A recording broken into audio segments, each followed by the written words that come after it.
7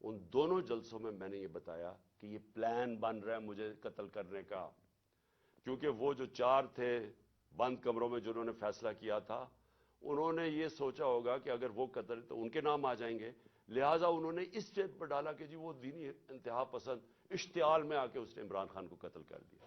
یہ پلان بنا تھا اور ان کو پتا تھا کہ اس سے ان کے اوپر سے اتر جائے گی بات۔ تو یہ ساری پلاننگ بندی شروع ہوئی تب سے، اور پھر وزیر آباد، اب وزیر آباد میں کیا ہوتا ہے میں ذرا آپ کو پھر زیادہ بتا دوں، یاد کرا دوں کہ ہوا کیا۔ وزیر آباد میں وہ جب اس لڑکے نے گولیاں چلائیں، یہ جو نوید یا جو بھی اس کا نام تھا، تو سب سے پہلے ایک چیز یاد رکھیں کہ اس نے پسٹل سے ریپڈ فائر کیا۔ میں آپ کو یہ بتا دوں میں نے پسٹل شوٹنگ کی ہوئی ہے۔ پسٹل شوٹنگ کے اندر اگر آپ سنگل شاٹ بھی چلاتے ہیں اور اگر آپ پریکٹس نہ ہو تو وہ بھی اوپر چلا جاتا ہے، کبھی ٹرائی کر کے دیکھ لیں۔ لیکن اگر آپ ریپڈ فائر کرتے ہیں تو وہ ناممکن ہے، جب تک آپ کو پریکٹس نہ ہو وہ ناممکن ہے کہ وہ سیدھا اوپر نہ چلا جائے۔ اس لڑکے نے، اور اگر وہ پیچھے سے وہ ابتسام ہمارا ہیرو نہ آتا، وہ بھی اللہ نے بچانا تھا مجھے، وہ نہ اوپر اس کے ہاتھ کرتا تو وہ یہ ساری گولیاں اوپر لگنی تھی، وہ کیونکہ اس کا ہاتھ لگتا ہے وہ اس کی گولیاں نیچے لگتی ہیں، لیکن اس کا ہاتھ ایسے جاتا ہے وہ اوپر نہیں جاتا، اس کا مطلب وہ ٹرینڈ آدمی تھا، تو وہ ادھر سے گولی آتی ہے۔ لیکن جب میں گر رہا تھا، میری ٹانگ پہ جب گولیاں لگیں، کیونکہ ٹانگ پہ جب گولیاں لگی میں گر گیا، تو جب میں گر رہا تھا میرے اوپر سے گولیاں، اور مجھے واضح ہوا کہ دو مجھے سنے، ایک اس کا برسٹ سنا اور اس کے اوپر ایک اور میں نے 2 برسٹ، یعنی کہیں اور سے بھی گولیاں آئیں۔ میں کہتا رہ گیا کہ سامنے سے گولیاں آئی ہیں، کیونکہ مجھے اوپر سے گولیاں میرے گزری جب میں گر رہا تھا۔ تو ایک دم میں ابھی ہاسپٹل پہنچتا ہی نہیں ہوں، شوکت تھانہ پہنچتا نہیں ہوں، اس کی سٹیٹمنٹ آ جاتی ہے، ایک ریکارڈ کر کے اس کی سٹیٹمنٹ آ جاتی ہے۔ اور ریکارڈ سٹیٹمنٹ کیسے آتی ہے؟ اس کی ریکارڈڈ سٹیٹمنٹ آتی ہے کہ میں اکیلا تھا، یہ سب سے امپورٹنٹ چیز ہے، کسی نے اس کو پروگرام کیا ہوا تھا۔ اگر آپ کو شک بھی ہونا کہ یہ آدمی، یہ طوطا اس کو پڑھایا نہیں ہوا تھا، تو اس کی آپ پہلی سٹیٹمنٹ سن لیں کہ میں اکیلا تھا۔ کیا ضرورت ہے آپ کو کہنے کی میں اکیلا تھا؟ آپ نے تو یہ پڑھایا گیا نا کہ جی میرا بڑی توہین ہو گئی مذہب کی، اس لیے میں نے عمران خان کو مار دیا۔ اسکرپٹ تو یہ تھی۔ اکیلا کدھر سے ایڈ ہو گیا؟ اس لیے اکیلا تھا کیونکہ اگر اور تھے تو اس کا مطلب کہ دینی انتہا پسند نے نہیں مارا، اگر اور پتہ چل جائے گولی مارنے والے تو اس کا مطلب کہ پورا ایک پروگرام بنا ہوا تھا عمران خان کو قتل کرنے کا۔ تو اس لیے اس نے میں اکیلا تھا۔ اور اس کی جو پہلی سٹیٹمنٹ تھی وہ بھی بڑی مزیدار ہے۔ کون سے پولیس، ابھی گولیاں لگی ہیں مجھے، ابھی میں ہاسپٹل بھی نہیں پہنچا، تو کون سا پولیس ایک سٹیٹمنٹ اس کی ریکارڈ کر کے تو جا کے سلیکٹڈ لوگوں کو دیتی ہے، وہ جو کہ مخالف ہے تحریک انصاف کے، ان رپورٹرز کو دیتے ہیں جو ہمارے خلاف ہے۔ اب یہ ذرا سنیں، اس کی سٹیٹمنٹ آتی ہے اور سٹیٹمنٹ ریکارڈ کون کرتا ہے؟ ڈی پی او گجرات اپنے فون سے اس کی سٹیٹمنٹ ریکارڈ کراتا ہے، اور ڈی پی او گجرات اس کے فون سے کدھر جاتی ہے سٹیٹمنٹ؟ وہاں رکتی نہیں ہے سٹیٹمنٹ۔ یعنی چلیں اگر آپ اپنے لیے، آپ نے پولیس نے اپنے لیے سٹیٹمنٹ رکانی چلے وہ بھی مان لیں، لیکن نہیں، ابھی تفتیش بھی نہیں ہوئی، ایف آئی آر بھی نہیں کٹی، اور وہ سٹیٹمنٹ کس کو بھیجتا ہے؟ اب ذرا دیکھ لیں۔ وہ ریکارڈ کرواتا ہے 1 گھنٹے کے بعد سٹیٹمنٹ، لیکن 6:01 میں غریدہ فاروقی ٹویٹ کرتی ہے، وہ 6:02 وقار ستی جس نے پہلے ویڈیو ریلیز کی تھی وہ ٹویٹ کرتا ہے، 6:02 میں مرتضی سلنگی ٹویٹ کرتا ہے، وہ حامد میر 6:03 پہ ٹویٹ کرتا ہے، اور جو آپ کو پتا ہے کہ ہمارا کتنا خیر خواہ چینل ہے جیو نیوز، وہ 6:04 پہ کرتا ہے ٹویٹ، یعنی پروگرام اس پر دکھاتا ہے وہی اس کی سٹیٹمنٹ، اور پھر سما آپ کو اگلا پتا کہ وہ ہمارا کتنے خیر خواہ چینل ہے، یعنی چن کے ان چینلز کو ہی بھیجا جاتا ہے، وہ کرتا ہے، وہ بھی 6:04 پہ کرتا ہے، اور اس کے بعد پھر باقی چینلز آتی ہیں۔ تو سب سے پہلے ڈی پی او جو سٹیٹمنٹ ریکارڈ کراتا ہے اس کی، وہ سب سے پہلے جاتی ہے ان رپورٹرز کو جو کہ سب کو پتا ہے کہ اس وقت تحریک انصاف کے مخالف ہے۔ تو اب سوال یہ ہے کہ ڈی پی او تو ہمارا ہے، پنجاب گورنمنٹ تو ہماری ہے، تو ہمارا اپنا ڈی پی او ریکارڈ کروا کے سٹیٹمنٹ بھجواتا کدھر ہے؟ اور پھر جو اگلا سوال یہ ہے کہ ہمیں یہ ڈی پی او کی کوئی سٹیٹمنٹ آئی کہ جی شروع میں کوئی عجیب سی سٹیٹمنٹ اس کی آئی، تو میں یہ بھی چاہتا ہوں کہ سارے آپ دیکھ لیں کہ ڈی پی او کیسے، کیونکہ یہ سی سی ٹی وی فوٹیج پہ آ گیا، ابھی میں بعد میں آتا ہوں کہ یہ ڈی پی او گجرات نے انکوائری سے کتنی ہماری مدد کی، لیکن وہ میں بعد میں آتا ہوں۔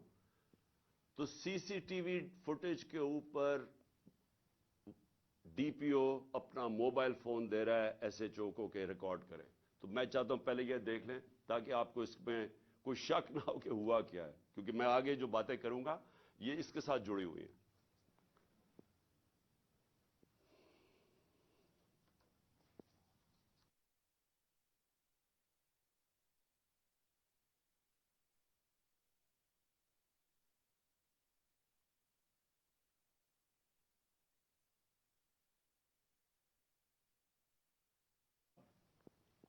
اب ذرا آگے کہانی جاتی ہے۔ مجھے تو پہلے پتا تھا کہ کون اس پہ پیچھے ہے، کیونکہ میں نے تو آپ کو کہا کہ میں نے پبلک جلسوں کے اندر سٹیٹمنٹس دے دی تھی کہ یہ میرے اوپر پورا پلان ہو رہا ہے۔ تو ظاہر ہے جب مجھے پتا تھا پلان ہو رہا ہے، مجھے یہ بھی اندر سے پتا تھا کہ کون اس میں ملوث ہے۔ اب میں نے 3 نام، جب میں ہاسپٹل پہنچا میں نے 3 نام دے دیے کہ یہ 3 لوگ ہیں جو کہ اس میں ملوث ہیں۔ اب یہ یاد رکھیں کہ ایف آئی آر ہوتی کیا ہے، فرسٹ انفارمیشن رپورٹ کا مطلب ہوتا کیا ہے؟ مجھے گولیاں لگی ہیں، میرا یہ حق ہے کہ میں جن کو سمجھتا ہوں کہ اس کے اندر جن میں جو شک ہے مجھے، ان کا میں نام دوں تاکہ انویسٹیگیشن شروع ہو۔ گورنمنٹ ہماری پنجاب میں، میں پارٹی کا ہیڈ جس کی گورنمنٹ پنجاب میں ہے، اور ہم وہ سٹیٹمنٹ نہیں ریکارڈ کروا سکتے۔ میرا پہلا سوال ہے کیوں؟ کون تھا جو کہ روک رہا تھا اس سٹیٹمنٹ کو؟ کون ڈر رہا تھا تفتیش سے؟ میں نے جب یہ نام لیے تو ان کے اوپر تفتیش ہونی چاہیے تھی، میرا رائٹ ہے، لیکن میں پارٹی کا سربراہ، ایکس پرائم منسٹر، ہماری گورنمنٹ پنجاب میں ایف آئی آر آج تک نہیں کٹوا سکا۔ کون روک رہا تھا؟ کون اتنی بڑی طاقت تھی جو کہ گورنمنٹ جو ہماری پنجاب میں ہے اس سے بھی زیادہ بڑی طاقت تھی کو روک سکتی تھی اس کو؟ یہ میرا سب سے بڑا پہلا سوال ہے کہ یہ روکا گیا، میں ایف آئی آر رجسٹر نہیں کروا سکا، اور آخر میں جو ایف آئی آر رجسٹر کروائی گئی اس میں وہی اسکرپٹ کے مطابق ایک شوٹر رکھا تھا۔ تو اب یہ جی آئی ٹی کی رپورٹ بڑی ریلیونٹ ہے جو کہ اب آگے ادھر سے نکلتی ہے۔ پہلے تو اس کے بعد کیا ہوتا ہے، ہم پوری کوشش کرنے کے بعد فیل ہو جاتے ہیں ایف آئی آر ریکارڈ کروانے کے لیے، اس کے بعد جے آئی ٹی بن جاتی ہے۔ اب جے آئی ٹی کی فائنڈنگز کیا آتی ہیں؟ اب تک جے آئی ٹی کی فائنڈنگز کیا ہیں؟ اور میں یہ آپ کو بتا دوں کہ جتنی مشکلوں سے جے آئی ٹی آپریٹ کر رہی ہے، کیونکہ وہ میں آپ کو بتاتا رہوں گا کہ کون اس کے اندر کوآپریٹ ہی نہیں کر رہا ہے۔ جب جے آئی ٹی نے ڈی پی او کو کہا کہ آپ کا ہمیں موبائل فون کی ضرورت ہے، ہمارے نیچے پنجاب گورنمنٹ کے نیچے ڈی پی او منع کر دیتا ہے، ڈی پی او واضح کہہ دیتا ہے کہ میں نہیں آپ سے کوآپریٹ کرتا، آتا بھی نہیں ہے۔ اب ہمارے ہوتے ہوئے ہمارا ڈی پی او گجرات، اس کو اب عدالت کے ذریعے بلایا جائے گا جے آئی ٹی کے اندر۔ پھر کیا ہوتا ہے؟ وہ جو شام کو جب ایک دفعہ ڈی پی او اس کی سٹیٹمنٹ ریکارڈ کر دیتا ہے، 8 گھنٹے کے لیے اس کو نوید کو سی ٹی ڈی اٹھا لیتی ہے. سی ٹی ڈی پھر ایک اور ویڈیو ریلیز کرتی ہے رات کے 12 بجے. اور سی ٹی ڈی کا کیا کام تھا اس ویڈیو کو ریلیز کرنا. پھر ایک اور چیز ہے کہ سی ٹی ڈی جب وہ ویڈیو ریلیز کرتی ہے جو اس کی بیک گراؤنڈ ہے وہ چینج کر دیتی ہے بعد میں. پھر سی ٹی ڈی کے جو اس آدمی کو جو ملوث تھا اس کو جب بلایا جاتا ہے جے آئی ٹی میں وہ بھی منع کر دیتا ہے کہ میں نہیں آتا. پھر سے پنجاب گورنمنٹ کے نیچے ہے وہ منع کر دیتا ہے کہ میں نہیں کوآپریٹ کرتا. یعنی کیا وجہ. اب میں سوال سب سے پوچھتا ہوں کہ کیا وجہ ہے کہ یہ ہمارے نیچے آفیسرز پہلے تو وہ نہیں ہم اپنی ایف آئی آر نہیں رجسٹر کروا سکتے اور پھر وہ منع کر دیتے کہ جی ہم نہیں کوآپریٹ کرتے. کیوں نہیں کرتے؟ کون ان کو روک رہا تھا؟ ہمارے سے ظاہر ہے کوئی زیادہ طاقتور فورس تھی جو روک رہا ہے ان کو. اس کے بعد کیا ہوتا ہے؟ اس کے بعد جے آئی ٹی کی فائنڈنگز آتی ہیں. وہ عدالت میں جو آپ فائنڈنگز رکھتے ہیں اس میں کیا چیز سامنے آتی ہے؟ نمبر 1 کہ 3 شوٹر تھے. 2 نہیں تھے، 3 شوٹر تھے. ایک تو وہ نوید جس نے گولیاں ماری. دوسرا ایک اوپر سے جو گولیاں جو میں کہہ رہا تھا اوپر سے آئیں گولیاں وہ اب وہاں بھی ان کے جو گولیوں کے جو شیلز ہوتے ہیں وہ وہاں ملے اوپر. 8 غالباً اوپر ملے، 10 نیچے ملے اور 2 اور نیچے ملے جو اور مختلف بندوق سے چلائے ہوئے تھے. جو گارڈز تھے ہمارے اوپر ان کی فورینزک جب ٹیسٹ کرایا گیا کسی کی بھی گولی نہیں چلی تھی کیونکہ جو گارڈ سب سے قریب تھا اس کے تو 6 گولیاں اس کے اندر سے نکلی تو وہاں تو کسی کے پاس بھی نہیں تھا. اور پھر یہ بھی چیز سامنے آ گئی کہ معظم جو تھا جو معظم شہید ہوا وہ آپ کوئی بھی اگر آپ کو سوشل میڈیا پہ وہ ویڈیو مل سکتی ہے اس کا سلو موشن دیکھ لیں. وہ معظم جب جاتا ہے اس کے پیچھے تو جیسے ہی اس کے سامنے آتا ہے نوید کے اس کو گولی لگتی ہے.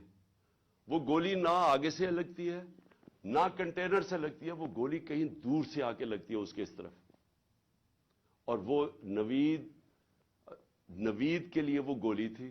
معظم راستے میں آ گیا کیونکہ یہ لیاقت علی خان والا ٹائپ انہوں نے انسیڈنٹ بتانا تھا کیونکہ فوری طور پہ جو ایک آدمی کو مار کے کہیں جی بس ایک آدمی ہم نے مار دیا تو وہ بچ گیا نوید اور معظم شہید ہو گیا.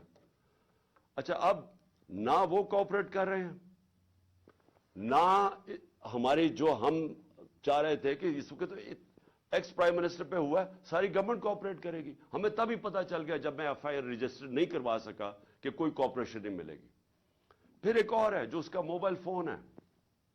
سی T D J I T نے اس کے موبائل فون کے اوپر فورینزک کرانے کے لیے اس ادارے کو دیا جو فیڈرل گورنمنٹ کے نیچے ہے کہ بتائیں جناب کہ اس کو کالز کدھر کدھر سے آئی ہیں. اس ادارے نے منع کر دیا کہ نہیں ہم نہیں دیتے. کیوں نہیں دیتے؟ کیا وجہ ہے اس کی؟ تو اس سے آپ خود سر میں چاہتا ہوں کہ آپ خود ذرا سوچ لیں کہ یہ ہو کیا رہا ہے کہ یہ ملک کے اندر بجائے آپ یہ سوچیں کہ ملک کے سربراہ کو قتل کرنے کی سازش ہے یہ ساروں کو مدد کرنی چاہیے وہ کوئی مدد نہیں کر رہا. وہ تو چھوڑے فیڈرل ادارے کو اپنے جو نیچے پولیس کام کر رہی ہے وہ نہیں مدد کرنے کے لیے تیار. اب آگے چلیں. اب بات بڑی سمپل رہ گئی ہے. میرا یہ سوال یہ ہے کہ کون کون لوگ اس کے اندر ملوث ہو سکتے ہیں؟ مجھے پتا ہے کون ہے وہ. میں صرف اب سوال چھوڑنے لگا ہوں سب کے لیے اپنی قوم کے لیے کہ یہ جب یہ جو ہوا اس کے اندر میں چاہتا ہوں کہ قوم خود سوچ لے کہ اگر یہ ملک کے ایکس پرائم منسٹر سے ہو سکتا ہے تو باقی قوم کے اندر لوگوں کی کیا حیثیت رہ گئی. یعنی جب ہم قانون کی حکمرانی کی بات کرتے ہیں تو اس کا مطلب یہ ہوتا ہے کمزور اور طاقتور ایک ہی قانون سب کے لیے. تو یہاں تو اب واضح ہو جانا چاہیے کہ اگر ایکس پرائم منسٹر اور سب سے بڑی پارٹی کے سربراہ اگر اس سے زیادہ طاقتور لوگ ہیں تو وہ بھی نہیں انصاف لے سکتا. جو زیادہ طاقتور ہے ان کا رول چلتا ہے. جنگل کا قانون ہے پاکستان میں. تو میرے آپ سوال ہیں. میں سب سے پہلے پھر شروع کرتا ہوں. ویڈیو کس نے بنائی جس میں یہ بتایا چن چن کے چیزیں جمع کر کے بتایا گیا جی عمران خان نے توہین مذہب کر دی. وہ کون تھے؟ وہ کون سا ادارہ تھا؟ مجھے پتا ہے وہ کون سا ہے، لیکن میں آپ سب کے سامنے چھوڑ رہا ہوں، اور میں امید کرتا ہوں کہ جب یہ جے آئی ٹی ان لوگوں کو بلا کے سوال پوچھے گی تو ہم سب کو بتا سکیں گے وہ کون ہے. دوسرا کہ جو میں پہلے کیوں نہیں ایف آئی آر میں کروا سکا؟ وہ کون پاور تھی جس نے روکا ایف آئی آر کو؟ مجھے پتا ہے وہ کون تھی، لیکن یہ میں سوال چھوڑتا ہوں. ڈی پی او گجرات کے اوپر میرے دو سوال ہیں. کس نے اسے کہا تھا کہ یہ ویڈیو بھیجے ان صحافیوں کی طرف؟ کس نے کہا تھا کہ پہلے ان کے ہمارے مخالف صحافیوں کے پاس ویڈیو کیسے پہلے پہنچ گئی؟ کس نے بھجوائی تھی؟ کس نے ان کو حکم کیا تھا؟ مجھے پتا ہے وہ کون تھا. اور پھر سی ٹی ڈی، کس نے کہا تھا سی ٹی ڈی کو یہ ویڈیو بنانے کا جو انہوں نے رات کے 12 بجے دوسری ویڈیو ریلیز کی؟ وہ کون تھا؟ وہ پنجاب گورنمنٹ تو نہیں تھی. تو وہ کون، کس نے ان کو کہا تھا کہ آپ بھیجیں؟ اور پھر وہ پیچھے بیک گراؤنڈ چینج کرنے کی کیا ضرورت تھی؟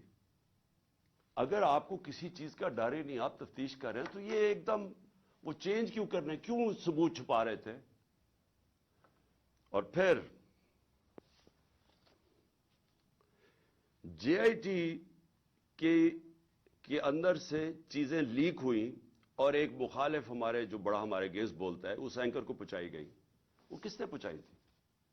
کون تھا ہمارے جے آئی ٹی کے اندر کہ جے آئی ٹی کے اندر سے، اور یہ ایک جرم ہے کہ کوئی جے آئی ٹی کے اندر سے انفارمیشن لیک نہیں کر سکتا جب تک وہ عدالت میں نہ جائے.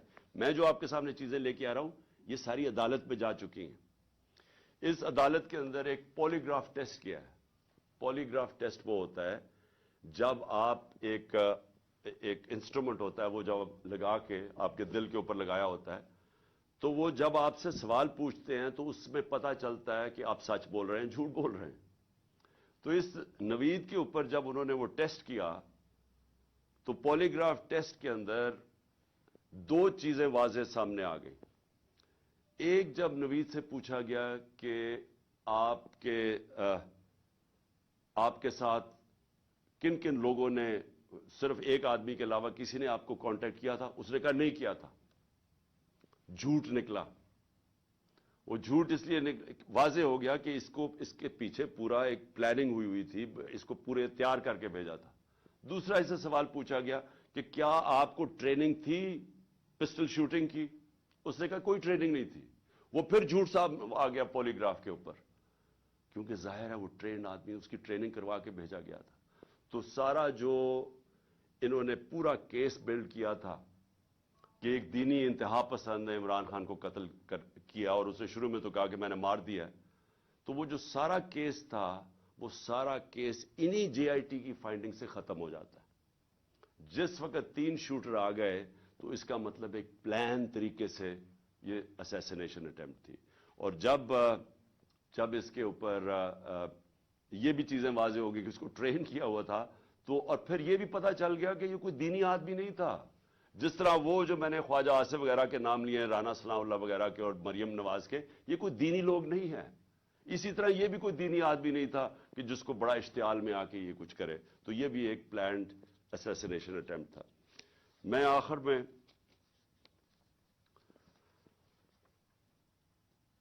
میں سوال پوچھنا چاہتا ہوں ان لوگوں کو جو اس ملک میں طاقت رکھتے ہیں. میں ان لوگوں سے آج سوال پوچھنا چاہتا ہوں جو مجھے پتہ ہے اس کے پیچھے تھے. مجھے یہ پتہ ہے کہ نون لیگ یہ اوپر سربراہ ان کے پیچھے تھے، مجھے اس کا واضح ہے. مجھے یہ پتہ ہے کہ رانا ثناء اللہ جس کے لیے قتل کرنا کوئی بڑی چیز نہیں، وہ پیچھے تھا. مجھے پتہ ہے کہ شہباز شریف جس نے ایکسٹرا جوڈیشل کلنگ میں، اس کے اوپر رپورٹ ہے 97 سے 99 تک کہ اس نے کتنے لوگ پولیس مقابل میں قتل کروائے تھے. عابد باکسر کی سٹیٹمنٹ ہے کہ کیسے شہباز شریف ان سے لوگوں کو قتل کرواتا تھا.